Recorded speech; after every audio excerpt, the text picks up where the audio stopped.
When I was in 5th grade, I remember feeling different. Not able to hang out with the boys or the girls, forced into a binary that I did not fit in. I remember thinking, when will this get better?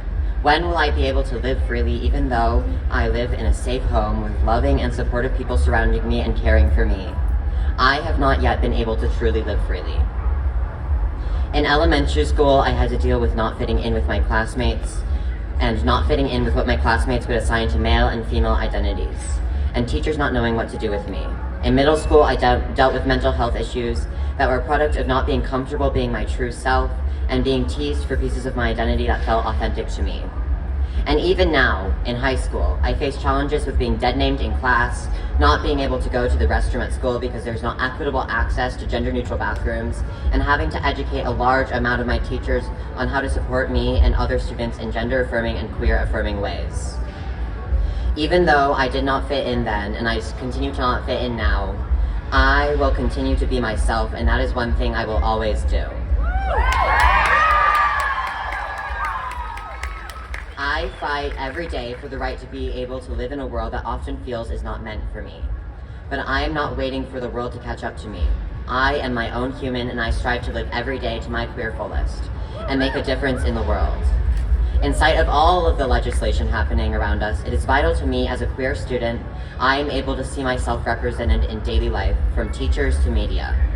The fact that my identity is threatened on a daily basis makes it even more important to have people like the hardworking legislators on the LGBTQ+ caucus and the wonderful teams at queer youth organizations fighting for our rights as humans.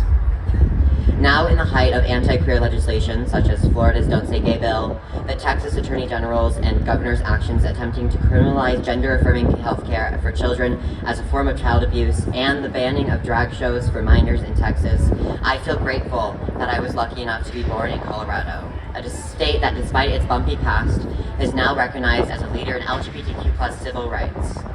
But there's still so much room to grow.